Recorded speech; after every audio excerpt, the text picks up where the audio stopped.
今天我们一起回顾《名侦探柯南》剧场版第14部《天空的遇难船》。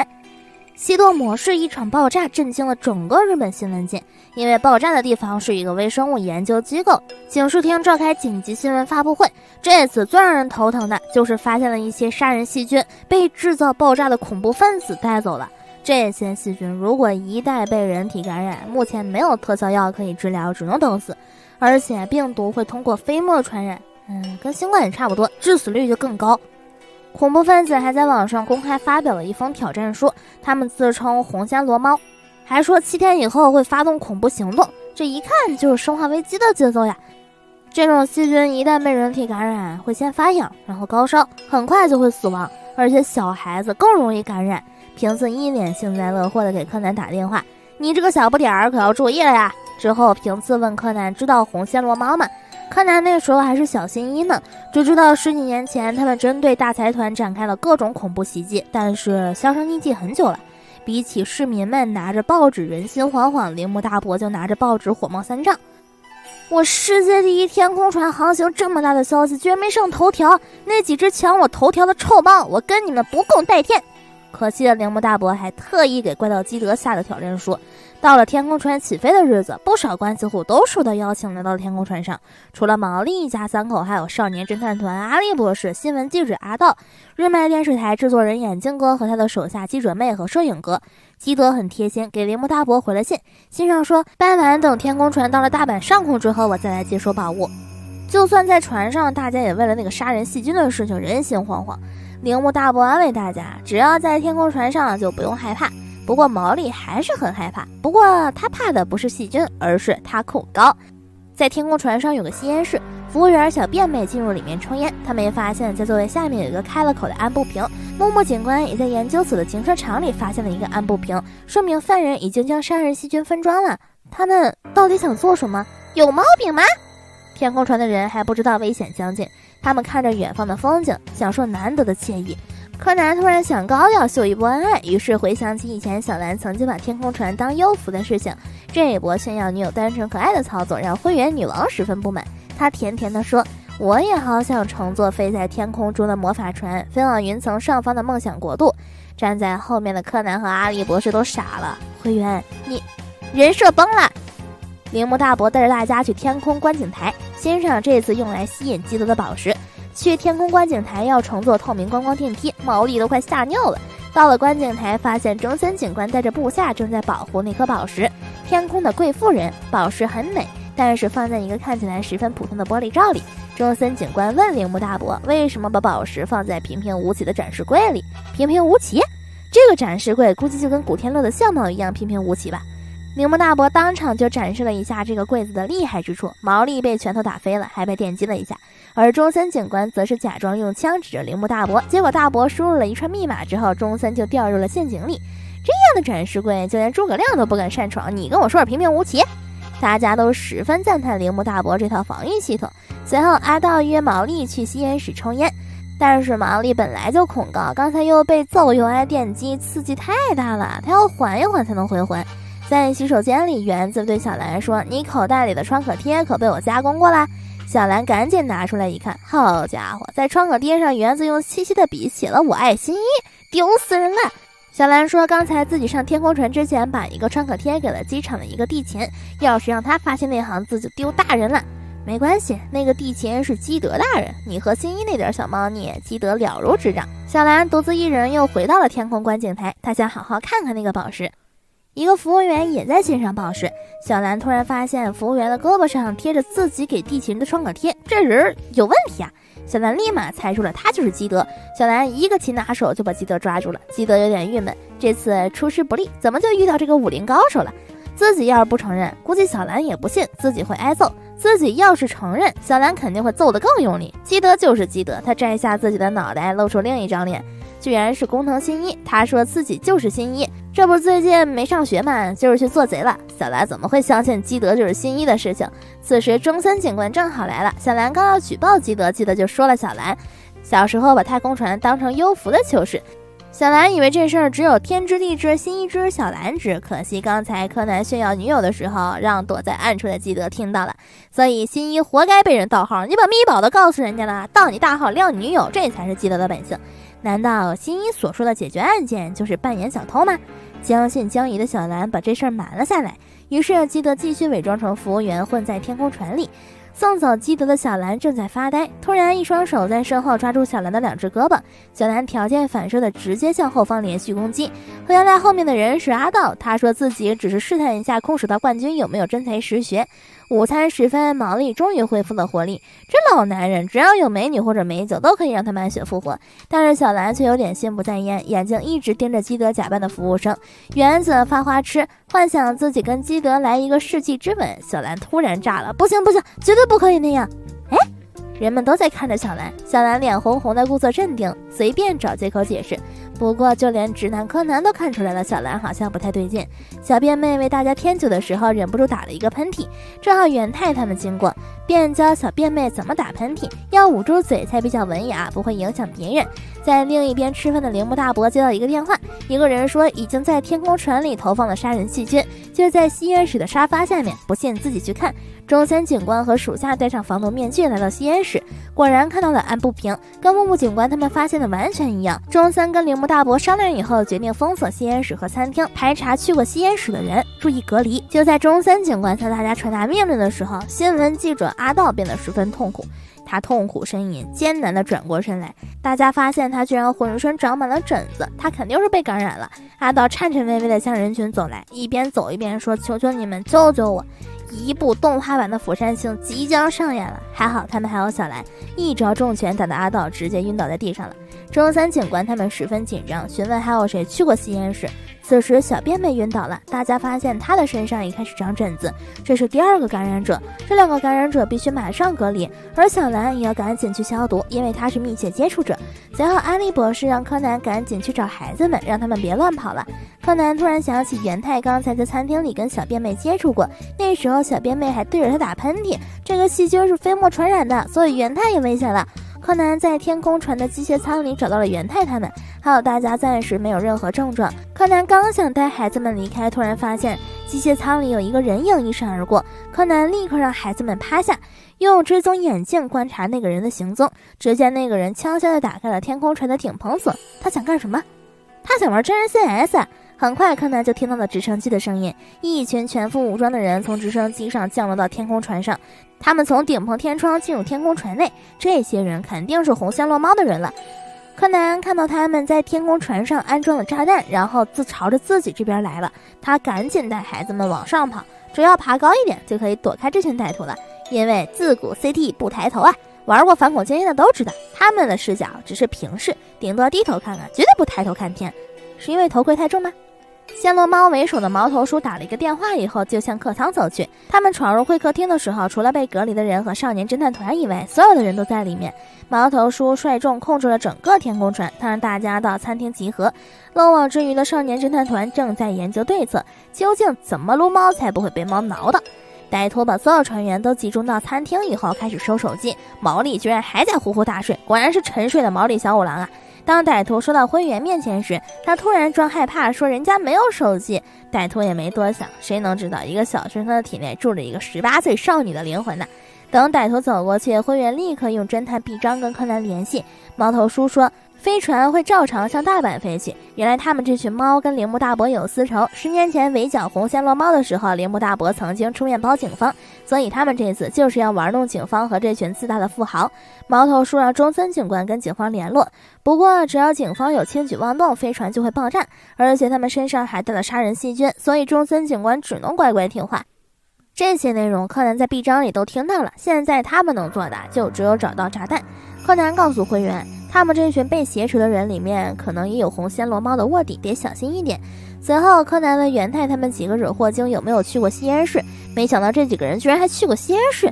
元太说自己探头进去看了一下，就马上被烟味熏出来了。柯南真是气坏了，元太要不是黄金 VIP 绝对不带他玩了，不光被飞沫喷到了，还暴露在危险场所，现在只能跟上帝祈祷了。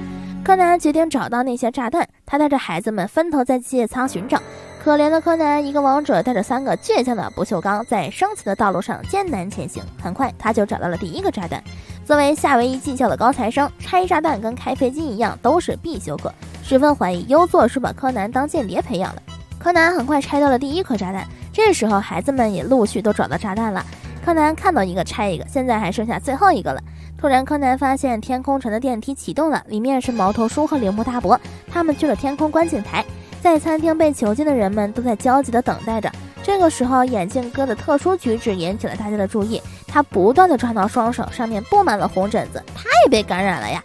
眼镜哥一边狡辩说这只是荨麻疹，一边打算逃跑。暹罗猫可不管，抓过来拖走。这个故事告诉我们，吸烟有害健康。小兰和中森警官趁着大家的注意力都集中在眼镜哥身上的时候，打算给歹徒致命一击。可俩人还没出手，毛头叔就带着铃木大伯回来了。毛头叔查看了一下眼镜哥的疹子，当机立断把他丢到吸烟室去隔离。小兰猛地想起来，之前重症患者阿道曾经抓过自己的胳膊，自己不会被感染了吧？还好现在没反应。担心小兰的基德在远处一直盯着小兰。柯南在保护大家，基德就在后方保护小兰。你耕田来我织布，你挑水来我浇园。柯南在机械舱找到了最后一个炸弹，可惜安装的位置有点刁钻，根本没有考虑到身材矮小的小侦探是如何拆炸弹的事儿。这帮该死的暹罗猫，胳膊长了不起啊！一直没说话的猪队友鸡爪妹提起了孩子们，他告诉红暹罗猫的人，本来一起的还有几个小孩。会员赶紧用臂章通知柯南，但是短腿柯南正在拆炸弹，没听到他的呼叫。会员却被暹罗猫的人抓到了，原来女服务生就是红暹罗猫的内应啊！他还扇了会员一个耳光，真是泼妇，连小女孩都下得去手，把会员女王惹怒了，分分钟做点样我搞死你！柯南终于把最后一个炸弹拆了下来，但是也被红暹罗猫发现了。他被带到餐厅，毛头说看这个既有担当又有能力的小男孩十分的欣赏，一把抓起柯南就丢出了窗外。小兰急坏了，冲到窗口就要跳下去，但是基德速度更快，一个箭步冲过去跳到了空中。他奋力地抓住柯南，把他护在怀里，然后打开滑翔翼，带着柯南飞了起来。无论什么危险，把你护在臂弯，如果这都不算爱。平次在大阪激动的坐立难安，又要见到新一啦。不过今天的荷叶有点不一样，他还带了一个小男孩李一弟过来，这是亲戚家的孩子，带来一块玩啦。李一弟很有志气，他说以后要娶荷叶。看吧，平次，人家一个小孩子都比你坦白。这时平次接到了柯南的电话，柯南把天空船上发生的事情大致告诉了平次。这时的柯南正在跟基德在一座孤岛上，两人突然发现警用直升机飞过，于是柯南赶紧让基德假扮成自己，以工藤新一的身份坐上直升机。这回基德可是官方授权的 coser， 说话都硬气了。他们坐上了警用直升机，高木和佐藤两个警官十分配合，完全按照新一说的，让直升机跟天空船平行飞行。他们都十分好奇新一打算做什么呢？新一打算跳飞机呀！新一抱着柯南一个翻身就从直升机的窗口跳了出去，把两个警察都吓坏了。不过一转眼新一就变成了基德，打开滑翔翼飞到了天空船上。佐藤警官一脸懵，新一就是基德。基德在天空船上成功降落，因为抱着柯南滑翔翼收不起来了，他一路后退，眼看就要掉下去了。柯南着急的在他身上摸来摸去，只摸的基德满脸羞红，咱也不知道他到底都摸哪里了。不过终究还是把滑翔翼收起来了。基德不打算进太空船里，他把沾有铃木大伯指纹的贴纸丢给柯南，你先上，我掩护。在机械舱里，柯南找到2个炸弹，但他总觉得事情没那么简单。不过先拆了这2个再说。平次突然打电话过来，说大阪人看到了红暹罗猫在网上散播的要来大阪散播病毒的消息，全城都混乱了，所有人都在往外逃。而且话还没说完，电话又被柯南挂断了。原来是基德有事找柯南。基德带柯南来到天空船顶部，看到了暹罗猫他们正在点燃很多烟筒，这些烟筒的浓浓烟雾顺着天空船的天窗冒出来，看着让人十分害怕呀！前方就是奈良了。柯南和基德突然明白了这些暹罗猫到底想干什么，于是柯南给平次打电话，交代了一些事情后，平次就打算向奈良出发了。荷叶跟绿一弟也要去，绿一弟说自己对奈良十分熟悉，平次经不起他俩的软磨硬泡，带着他俩违规上路了。小朋友们不要学习平次叔叔，他违反交规了。天空船上的小兰感觉自己的身体也开始出现异常，他发现自己被阿道摸过的地方已经开始起红疹子了，于是他主动找了红暹罗猫的歹徒，让他们带着自己去隔离。柯南在暗处看到了这些，他觉得不对劲。小兰跟阿道都是起红疹子，但是两人都没有出现咳嗽的现象，而且他们都是触摸感染，这个细菌不是飞沫传染吗？被触摸以后为什么也会感染呢？而被飞沫喷到的元太却没有被感染，到底是为什么？在餐厅的红暹罗猫成员听到了机械舱发出的一声巨响，毛头叔派属下下去查看，结果轻松被柯南撂倒。等了很久，毛头叔都没见属下回来汇报，又派了一个去看，没想到那个人也被柯南轻松2杀。毛头叔急了，马上派出剩下3个在餐厅看守的歹徒，看到柯南就格杀勿论。暹罗猫的武器虽然精良，但是柯南的科学是无视任何现代武器的，一个滑板走天下，枪支大炮都不怕。柯南凭借一己之力战歹徒躲子弹，把暹罗猫们踩在脚下摩擦。柯南逃到了天空观景台，用基德给的指纹贴纸打开了铃木大伯的3道机关，成功放倒了剩下的3只暹罗猫。基德出现了，他不禁赞叹这机关真不赖呀，要是自己贸然闯进来，还真容易中了铃木大伯的招。就在他们俩浓情蜜意的聊天的时候，毛头叔突然出现，拿着机关枪对2人一通扫射。柯南放出来腰间的足球，一脚踢过去，毛头叔二话不说，两眼一翻就晕倒了。基德一脸宠溺地看着柯南，你这个小可爱真厉害，我奖励你一个创可贴吧。说着就把小兰给的爱情创可贴贴到了柯南的脸上。这一边餐厅里也发生了枪斗，在前面的剧集里，毛利从吃完午饭就一直睡着，病毒爆发他也在睡，暹罗猫上飞船还在睡，小兰被带走也在睡，就算再心大的人应该醒了吧。其实毛利早就醒了，他一直在找机会。现在大部分暹罗猫都被柯南吸引走了，正是好机会。毛利跟中森警官合力把剩下的暹罗猫们也都制服了，夺下了天空船的控制权。柯南这边也是捷报传来，毛头叔被制服了。柯南在他身上搜到了一个安布瓶，里面装着据说是杀人细菌的东西。柯南威胁他，如果不听话就把细菌倒在他身上，但是毛头叔似乎一点也不害怕。平次带着荷叶和绿衣帝来到了奈良的寺庙里，还真多亏绿衣帝帮忙，平次下一个就找到了那个被歹徒盯上的寺庙。因为奈良得到消息说即将会有杀人细菌被释放到这边，而且又看到了冒着烟的天空船朝这边飞来，于是这边警方出动，把所有人都疏散了，寺庙也是空无一人。而本来人去屋空的寺庙里，却有几个穿着警服的人在搬佛像，这些佛像可都是国宝级的，超级值钱。平次刚好堵到的这些人，果然都和柯南说的一样，暹罗猫其实就是为了散播恐慌，然后突袭保全系统最薄弱的寺院，把这些值钱的佛像偷走。这帮人还伪装成了奈良警察。平次问他们，你们如果是警察，就说一个同事的名字来听听吧。荷叶一脸好笑地说，不是有个警官的姓名非常具有奈良特色吗？奈良的特色警官鹿角刚是亲自出马把这群假警察给拿下了，真是的，来奈良不认识鹿角警官，还假扮警察，谁给你们的勇气？梁静茹吗？天空上的歹徒也都被抓起来了。柯南来到吸烟室，小兰十分害怕的往后退，生怕自己把柯南传染上。柯南告诉小兰，其实根本没有什么杀人细菌，红暹罗猫只是为了制造逼真气氛才故意把实验室炸掉，他根本没有拿走细菌。刚才柯南拿着安布瓶吓唬毛头叔，但是毛头叔却一点都不害怕，所以他断定根本没有杀人细菌，小兰应该只是生气过敏。暹罗猫他们可能是在吸烟室里喷上了生气，所以接触过的人就都过敏啦。柯南正说着，却突然觉得不对，他跑到最早被隔离的阿道和小便妹的医务室，发现小便妹被绑上了。阿道不知去向，木警官也已经查明劫持飞船人的身份，他们都是雇佣兵，根本不是什么暹罗猫的人，而雇佣他们的就是阿道。在天空船的顶部，柯南看到了阿道。柯南说，本来是生气接触过敏，所以一般人都是在手肘、手掌等部位接触到以后起疹子，而阿道却在不容易接触到生气的脸和脖子等处都起了疹子，这很不寻常啊。唯一的可能就是阿道根本就是故意起疹子的，让大家觉得他感染了，陷入恐慌。他故意邀请毛利大叔去吸烟室，就是想把毛利也弄过敏了，然后限制他的行动。可是毛利却一直没跟他去，于是没办法，他只好在毛利身上下了安眠药。阿道的真正目的就是制造恐慌，然后自己就可以被隔离，在没人看到的情况下给暹罗猫下达指示，所以他才是犯罪集团的首脑。不过阿道有恃无恐，他说那群雇佣兵只是临时雇佣的手下，而真正的手下还在人们当中。在餐厅里，日卖电视台的女记者和摄影哥突然举枪叛变，他们是阿道的第二手准备。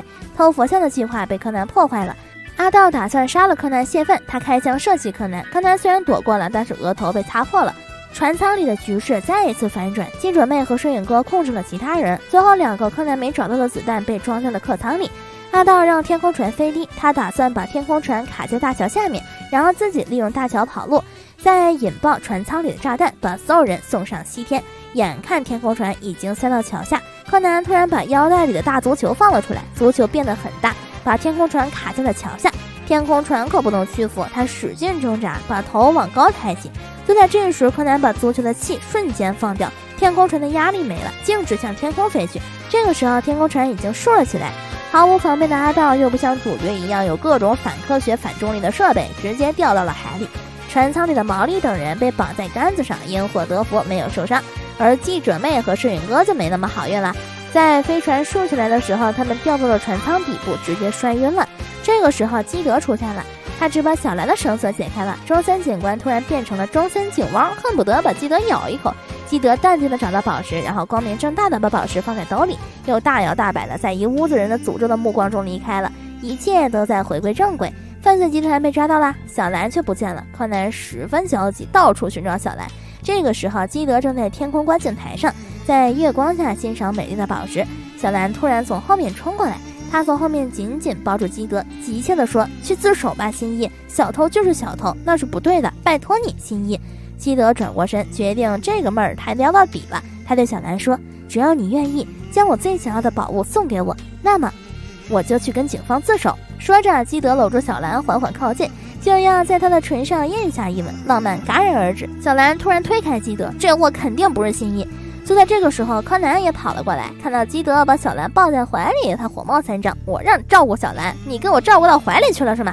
基德此时也承认了自己并不是新一，对小兰行了一个吻手礼后，他立刻飞走了。小兰发现他把铃木大伯的宝石戒指还给了他，原子还在憧憬基德帅气的样子，可小兰说自从基德对他做了那种事，他就不对基德有什么好感了。柯南急坏了：“基德对你做什么了？”